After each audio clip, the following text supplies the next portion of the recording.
नमस्ते दोस्तों, old is gold में आपका स्वागत करता हूं। स्वास्थ्य संबंधी चर्चा के अंदर होम्योपैथिक के अंदर नाक की कितनी बीमारियां होती है, बड़ों को और बच्चों को, सभी को, उसके बारे में भाग 1 में आज आपको सुनाऊंगा। अगला भाग फिर आपको सुनाऊंगा। अगर आप लगातार सुनेंगे तो आपको ईएनटी के पास जाने की शायद ज़रूरत नहीं के बराबर पड़ेगी। जुकाम, इन्फ्लुएंजा, सर्दी, दमा इत्यादि जो व्याधियां होती है तो ये नाक के रोगों के अंतर्गत ही आती है, परंतु इन विशिष्ट रोगों की चिकित्सा के विषय में सबने अलग से लिखा है। अतः केवल नाक से संबंधित विशिष्ट नासा रोग की चिकित्सा का ही उल्लेख करूँगा। उनके विषय में आगे फिर कभी बात करूँगा या समझाऊँगा। नासिका प्रदाह है। नाक की श्लेष्मिक झिल्लियों में प्रदाह होने पर, ये जो अपने नाक है इनके अंदर जो तंतु है उनको श्लेष्मिक झिल्लियाँ कहते हैं।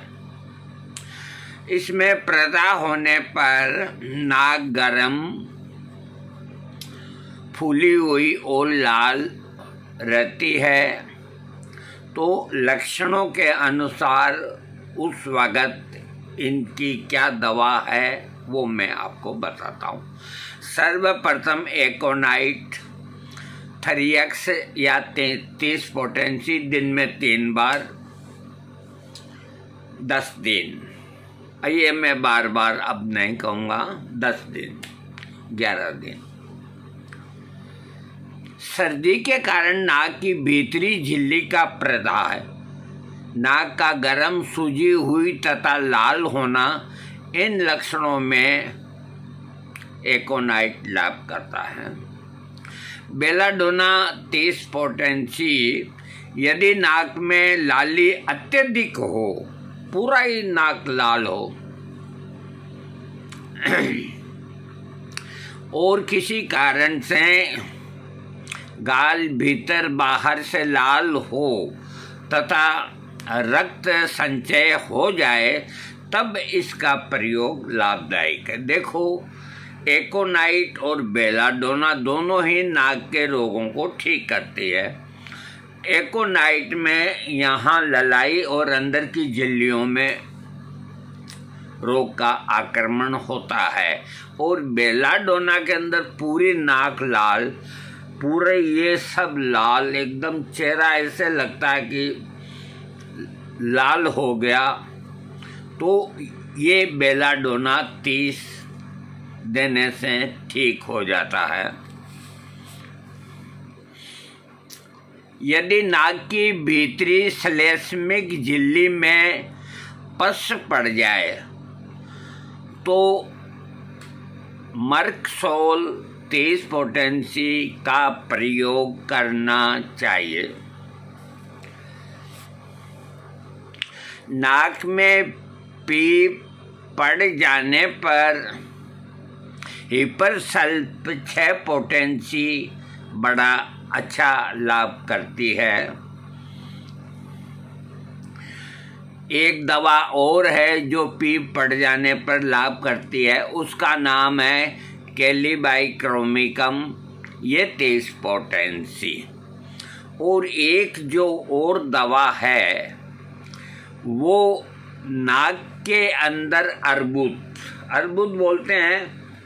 यहाँ कोई ऐसा लटकता, जैसे बाहर अपने मसल लटकते हैं ना, तो इस तरह से कोई गुमड़ी या और नाक के अंदर, तो इसकी खास दवा और पेटेंट दवा है, उसका नाम है लेमना माइनर। तो अगर ये पुरानी शिकायत हो तो लेमना माइनर 200 में लेना चाहिए। दिन में 3 बार 11 दिन, और ताज़ा हो और अंदर सूजन आ रही है, जलन हो रही है, नाक बंद हो रहा है, बारिश में कष्ट बढ़ जाता है, दमे जैसा प्रकोप हो जाता है, सूंघने की ताकत नष्ट हो जाती है, अगर ये सब लक्षण हो तो लेमना माइनर तेज पोटेंसी दिन में 3 से 4 बार आप ले सकते हैं। अब मैं आपको दूसरा भाग कल बताऊंगा। नाक की तमाम बीमारियों के बारे में बताऊंगा, समझाऊंगा और दवा के नाम आपको बताऊंगा, क्योंकि देखो हर एक बीमारी दुखदायी होती है। तो अपन बड़ी बड़ी बीमारियों को लेके अगर बोलते रहेंगे तो ये छोटी है ना तकलीफ़ें, ये बड़ा तंग करती है। रात को बच्चे की नाक ठस हो गई, सांस लेना, अरे कभी सोच के देखो आज की तारीख के अंदर भी आपको हजारों लाखों आदमी ऐसे मिलेंगे जो एलर्जी से परेशान हैं और ओक्ट्राविन का प्रयोग करते हैं। देखो मैं बहुत पुरानी बात करता हूँ, जो मेरे बड़े भाई थे तो मैं उनके पास 1-2 महीना रहने जाता था।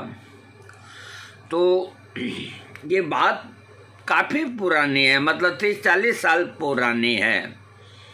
तो वो रात को देखो उस वक़्त ये ऐसी वैसी कूलर वूलर नहीं थे गांव में, तो सामने बालू मिट्टी का ऐसे मैदान होता था, तो हम चारपाई लगा करके और वहीं सोते थे। रात को मटकी पानी की भरी रहती थी और रात को 10 बजे बाद बालू रेत में ठंडक हो जाती है, नींद आ जाती है।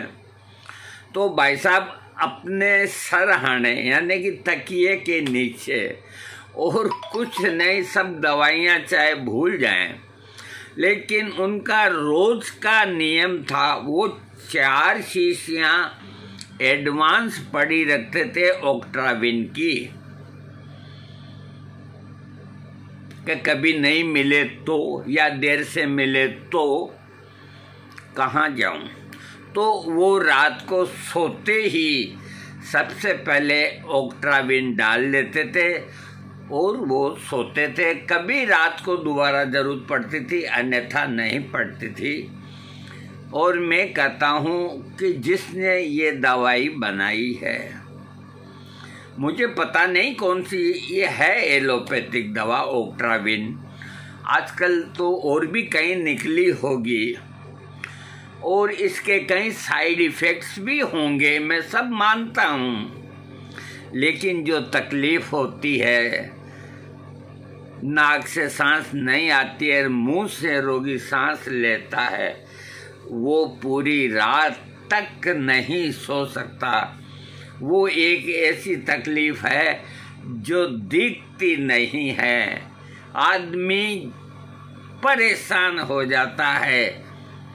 तो इस तरह की अगर अभी भी किसी को है तो ये जो मैं दवाइयाँ बता रहा हूँ इनका प्रयोग करें, लेकिन ओक्ट्राविन या उससे संबंधित कोई दवा आपका डॉक्टर अगर लिखता है तो घर पे वो अपने पास ज़रूर रखें। वो अरे घर के बच्चों को भी कभी जुकाम होता है तो रात को वो चिल्लाते हैं। आज 15 साल की, 12 साल की, 11 साल की बच्ची करवटें बदलती है, नींद नहीं आती है, तो उसकी माँ 1-2 बूंद डाल देती है नाक के अंदर, सो जाती है। कहाँ आयुर्वेद, कहाँ होम्योपैथिक, इतना तुरंत काम जो 2-2 बूंद एक नथुने में 1-2 बूंद डालने से पूरी रात का बीमा हो जाता है नींद आने का, चाहे जो भी साइड इफ़ेक्ट हो। अरे ये शरीर तो एक दिन नष्ट होना है, जब कोई उपाय नहीं हो तो आप क्या करेंगे? आपको करना चाहिए, और आप जो करेंगे वो गलत नहीं करेंगे।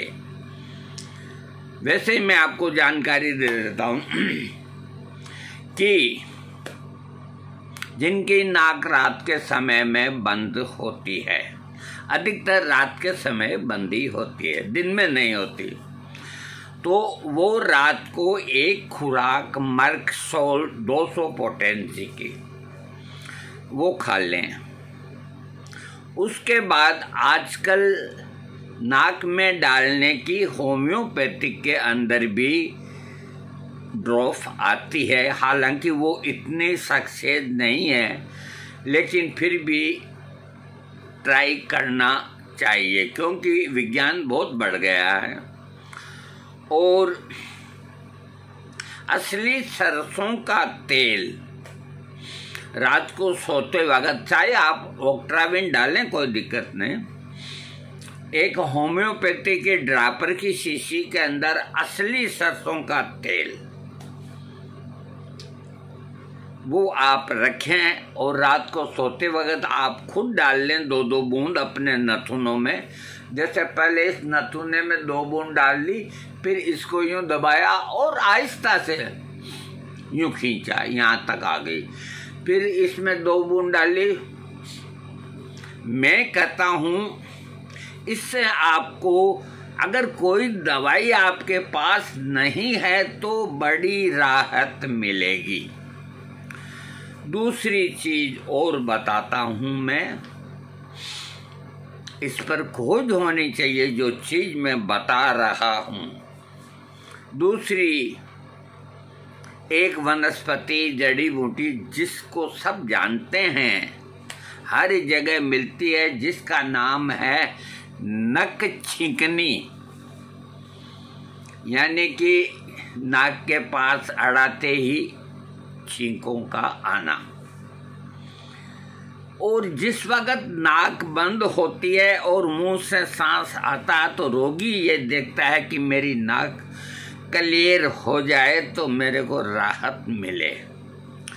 तो नक छींकनी आप पसारी से 5 रुपए की ले आए। अब जमाना बदल गया तो 10 रुपए की ले आए, इतनी देगा वो आपको, हरी हरी पत्तियां सी देगा। उसमें कोई कंकर मिट्टी हो तो आप उसकी सफाई कर लें, और एक छोटी सी खरली के अंदर है जो उसका पाउडर बना ले। पाउडर बना करके एयर टाइट शीशी के अंदर, जैसे ये शीशी है ऐसे उसके अंदर भर के रखें। मेरा खुद का अनुभव है, उस अनुभव के आधार पे कहता हूँ, न कि मैं कोई सुनी सुनाई बात पे बोलता हूँ। मैं नक छींकनी खुद तोड़ के लाया, छत्ता का छत्ता लाया। अब मैं नहीं जा सकता क्योंकि जहाँ डैम होते हैं तो वहाँ पे ये खूब होती है, लेकिन बाजार में खूब मिलती है। तो मैंने इसी तरह पाउडर बना करके और उसको रख दिया, उस पर डेट डाल दी, तारीख डाल दी, और मैं कभी काम में ली तो ली, नहीं तो पड़ी है, कोई दिक्कत नहीं।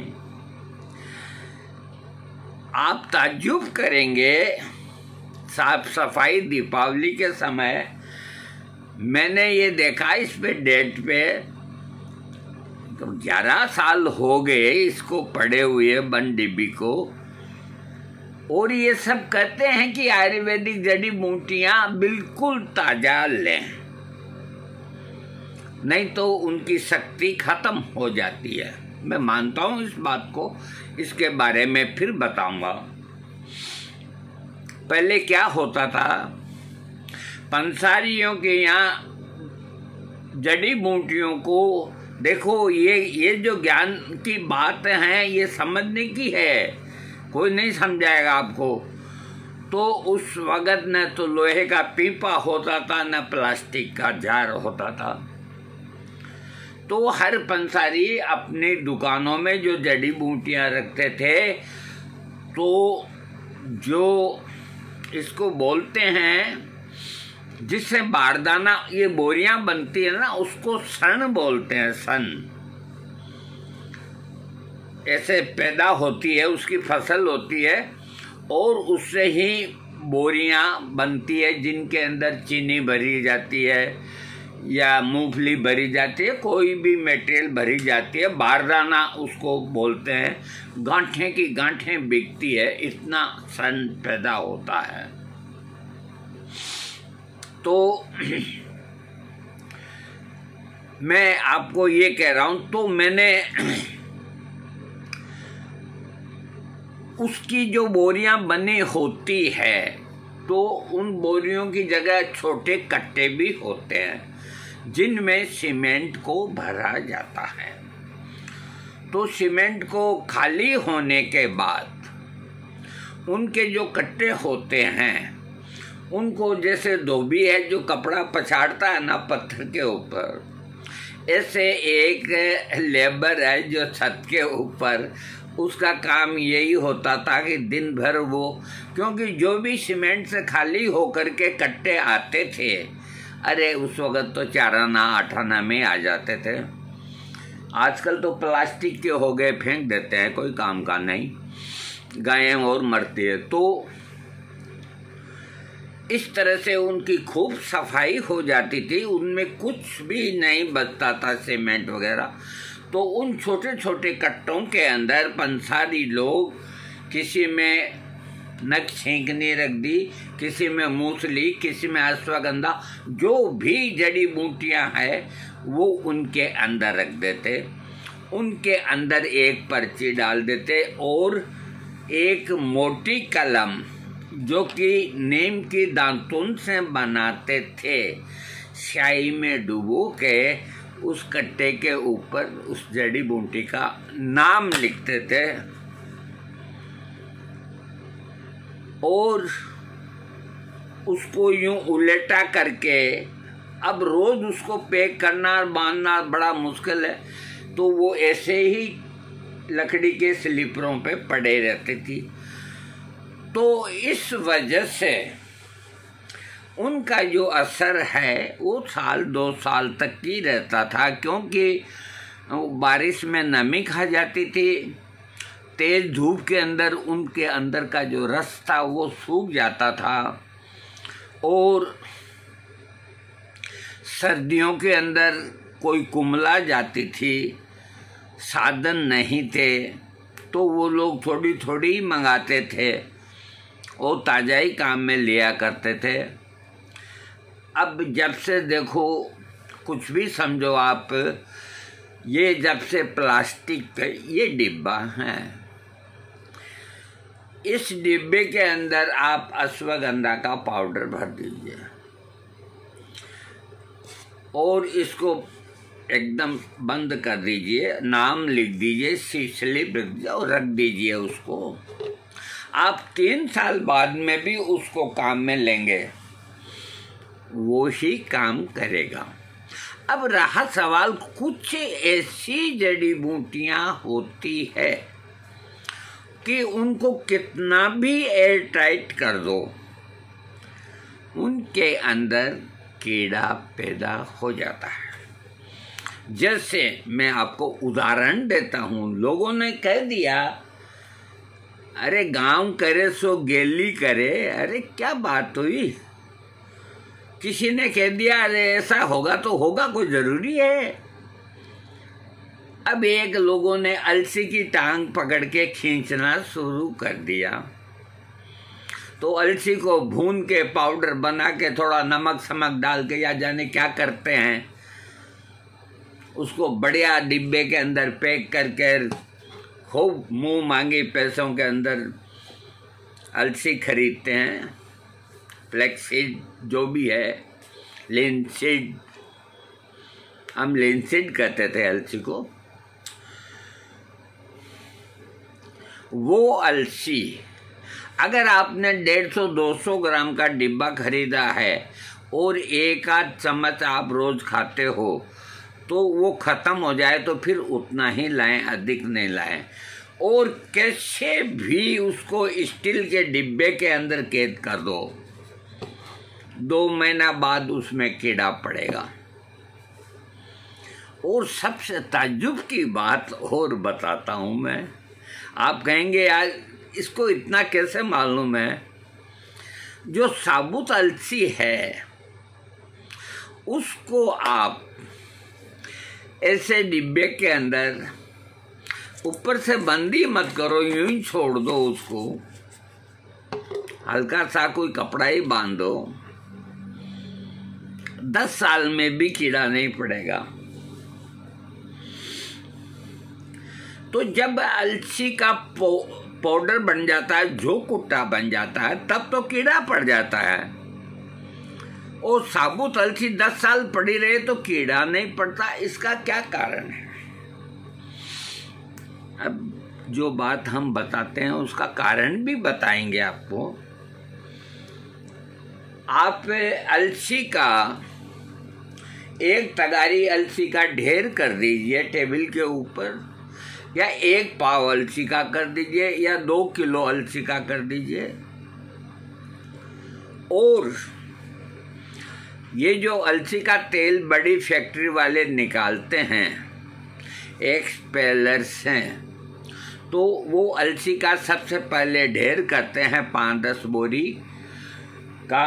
उसके बाद उसमें पानी का लोटा से ऐसे ऐसे ऐसे छिड़काव करके, और ये दोनों पाँव, कोई मशीन नहीं होती थी, अब मेरे को पता नहीं क्या कोई नई चीज़ हो गई, तो उस पाँव से हिलाते थे उसको, और फिर वो एक्सपेलर में उस मशीन में डालते थे, तब अलसी का तेल निकलता था।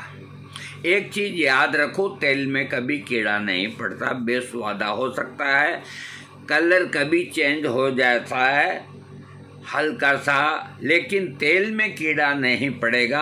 आपके पास अगर आपको लगता है कि अजवाइन है तो तेल बना के रख लो, तो 20 साल ही खराब नहीं होगी। ऐसे ही अलसी का तेल बना के रख लो तो वो खराब नहीं होगा। अब उसके अंदर कीड़ा कैसे पड़ता है और साबुत में क्यों नहीं पड़ता, ये मैं आपको बता देता हूँ और वीडियो को समाप्त कर देता हूँ। देखो, मैं बहुत सोच के बैठता हूँ कि 5-6 मिनट ही कहूँगा, लेकिन मैं करूँ क्या? अब यूँ मान लो आदत से लाचार हूँ, बूढ़ा आदमी समझ के ज़्यादा ध्यान मत दिया करो, कभी कुछ बोल देता हूँ, कभी कुछ बोल देता हूँ।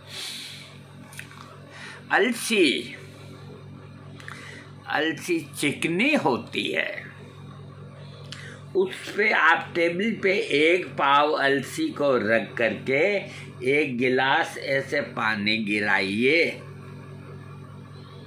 वो पानी अलग हो जाएगा, उसके अंदर नहीं घुसेगा। अलसी इतनी चिकनी होती है, इसीलिए इसका तेल निकालते हैं तो खूब वो हिला हिलू कर फिर निकालते हैं। तो ये जो अलसी का बीज होता है, इसको हाथ में लेके यूँ देखिए तो एकदम मोती की तरह, मतलब चिकनाहट होती है। कीड़ा जो होता है बड़ा समझदार होता है, जो आसानी से हासिल हो जाए उसको खाता है, जो परेशान करता है उससे नहीं खाता। तो जैसे ही साबुत अलसी के अंदर 2-4 कीड़े अगर चले गए, तो वो जैसे ही उसको खाने के लिए उस पे ऊपर चढ़ेंगे, गिर जाएंगे। चिकनी होती है वो इसलिए, और चना चिकना नहीं होता, उसमें छेद करके घुस जाएंगे। मोठ चिकना नहीं होता, उसमें छेद करके घुस जाएंगे। गेहूं चिकना नहीं होता, उसमें छेद करके घुस जाएंगे। अलसी में नहीं घुस सकते, 15 साल तक रख सकते हो। वो ऊपर का उसका आवरण जो है, चिकनापन अलसी का, वो कीड़े को अपने पास नहीं आने देता। और जब आप अलसी का पाउडर बना लेते हैं तो वल्ले वल्ले कीड़ों को मेहनत करने की क्या ज़रूरत है, वो उसी के अंदर पैदा हो जाते हैं। और मेरे भाई ये जो लेके आते हैं इतना महंगी, इस बात को जानते नहीं हैं कीड़े का रंग भी अलसी जैसा ही होता है। और चम्मच से यूं ली, मुंह में डाली, दूध पिया, वो कीड़े ही खा रहे हैं। किसी ने यूं रख करके एक चम्मच पुरानी हो जाए ना ये जो कुटाल सी, एक चम्मच यहाँ रख करके यूं करके, और ये देखिए ना, ये देखो साधन में सब रखता हूँ कि देखो बूढ़ा आदमी हूँ, कभी कभी चश्मे से नहीं दिखता है, तो आप इससे देखिए आपको 2-4 कीड़े दिखेंगे, चाहे कल ही देख लेना आप। ये मात्र 150 रुपये का ही आया मेरे। ऐसी चीज़ घर पे रहनी चाहिए। आगे वैद्य लोग जो टाइफाइड मोती जरा जिसको बोलते हैं, मैं भी जानता हूँ, लेकिन अब घर घर कहाँ जाऊँ। तो मोती जरा किस स्थान पे है, पेट पे आया है या पेट से नीचे आया है या कुल्लों पे आया है या घुटनों पे आया है, तो इससे देख करके उसके जो बारीक बारीक दाने होते हैं मोती जरा के, वो नज़र आ जाते हैं। तो पहले देखो, अब जांचें अब हुई है, पहले जांचें नहीं थी, तो वैद्य जी ऐसा लेकर आते थे ग्लास, और देख के भाई अभी तो है, इसका मियादी पेट पे ही है, अभी 15 दिन और लगेंगे। अरे वो अपने हिसाब से इलाज करते थे, उनका इलाज गलत नहीं था।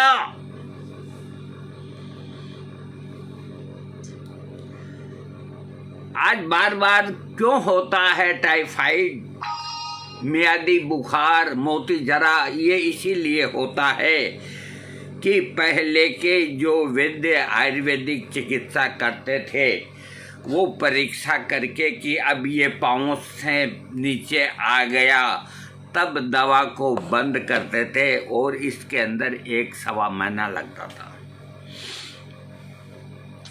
आप ताज्जुब करेंगे, रोगी के कमरे के पर्दा लगा देते थे कि कोई फालतू की चीज़ अंदर नहीं आए। कपूर का अंदर वो जला देते थे।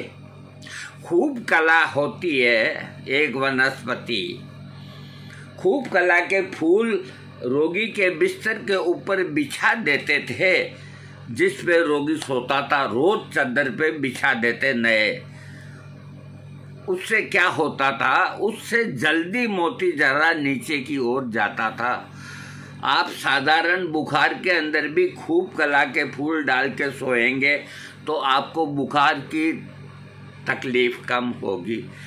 अब कोई लिखते ही नहीं कभी खूब कला के फूल डाल के इसको सुलाओ। इसलिए आज मैंने आपको नाक के बारे में बताया, और नाक को बताते बताते मैं न मालूम और क्या क्या बता गया। मैं इसीलिए कहता हूँ एक बात हमेशा याद रखो, मैं जब भी वीडियो देता हूँ, मैं हनुमान जी का भक्त हूँ, मैं झूठ नहीं बोलूँगा। उनकी सौगंध खा के कहता हूँ कि मुझे ये तो मालूम रहता है कि आज इस चीज़ की शुरुआत करके जानकारी देनी है, लेकिन इसके आगे मुझे कुछ भी मालूम नहीं रहता। जैसे जैसे कोई चीज़ दिमाग में आती जाती है, कोई बीमारी की और की, वो मैं सब बता देता हूँ। और आप यूँ मुझको पूछेंगे तो मुझे याद नहीं। ऐसा क्यों होता है, इसके ऊपर वैज्ञानिक खोज करें, ऐसा क्यों होता है। और एक भी चीज मजाक है, कोई गलत निकल जाए मुंह से,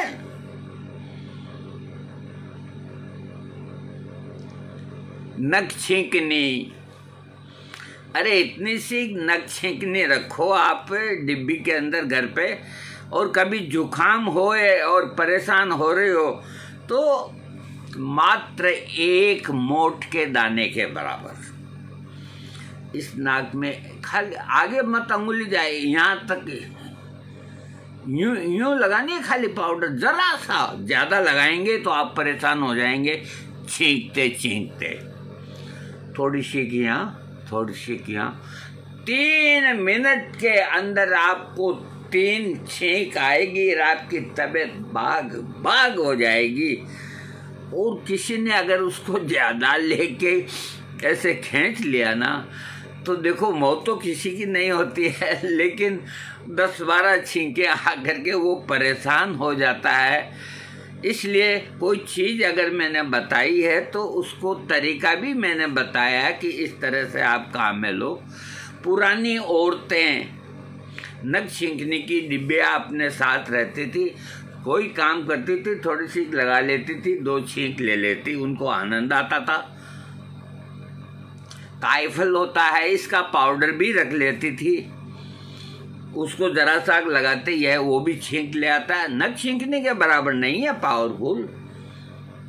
और कई औरतें तंबाकू की आगे, उस जमाने में दिल्ली का बना हुआ तंबाकू सूंघने का आता था, उसका नाम था 7 फोटू नस्वार। वाह वाह, क्या नाम थे यार उस वक्त के।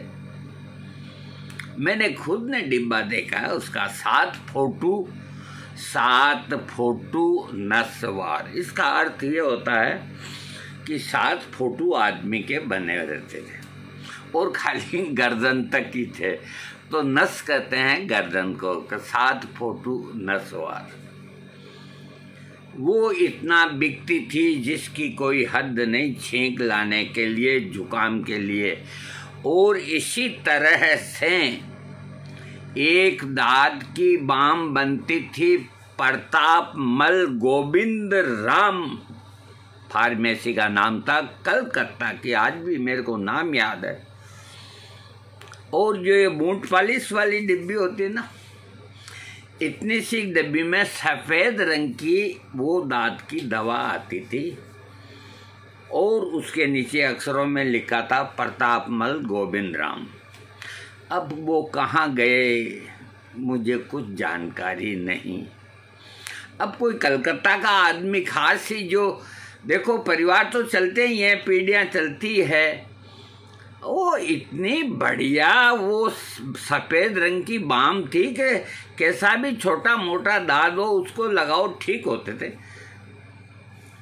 पहले के लोग बाहर कमाने खाने जाते थे तो उनके नमी का मुल्क होता था, जैसे असम, मेघालय, मिजोरम, आइजल वगैरह, तो यहाँ राजस्थान ड्राई है, तो उनके सारे कमर के नीचे खाज दाद हो जाते थे हर आदमी के। तो वो 2-4 डिब्बियाँ लाते थे और रात को लगा के सो जाते थे और चैन की नींद लेते थे। आजकल ऐसी बाम देखने कोई नहीं मिलती। थैंक्स।